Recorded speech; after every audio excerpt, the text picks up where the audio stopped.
السلام علیکم ورحمۃ اللہ وبرکاتہ۔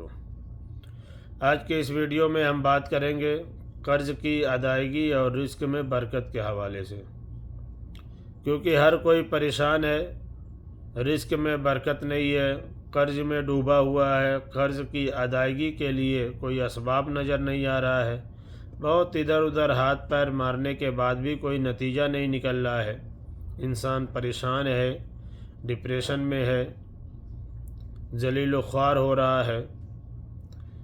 تو اس ٹاپک پہ بات کرنے کے لیے آج میں اسی کے حوالے سے آپ لوگوں کو ایک وظیفہ بتا رہا ہوں۔ بہت ہی پاورفل وظیفہ ہے، اور ایسا وظیفہ ہے، ایسا عمل ہے کہ وہ ہر مسلمان کو کرنا چاہیے، ہر مسلمان کو کرنا چاہیے، چاہے وہ مرد ہو عورت ہو، سب کو کرنا چاہیے یہ چیز، اور اس کے فوائد بہت زیادہ ہیں۔ یہ اور بات ہے کہ ہم اس پہ عمل نہیں کرتے ہیں یا لوگوں کو اس کی جانکاری نہیں ہے۔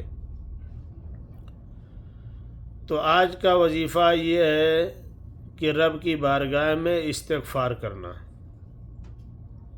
استغفار کرنا یہ بہت ہی ضروری ہے اور سب کو کرنا چاہیے، کیونکہ ہم بحیثیت انسان، ہم سے غلطیاں ہوتی رہتی ہیں۔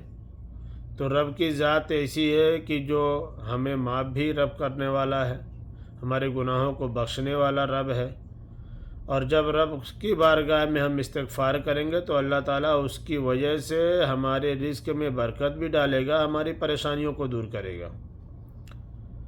تو استغفار کس طرح پڑھنا چاہیے وہ آپ سماعت کیجئے۔ بسم اللہ الرحمن الرحیم۔ استغفر اللہ ربی من کل ذنب واتوب الیہ۔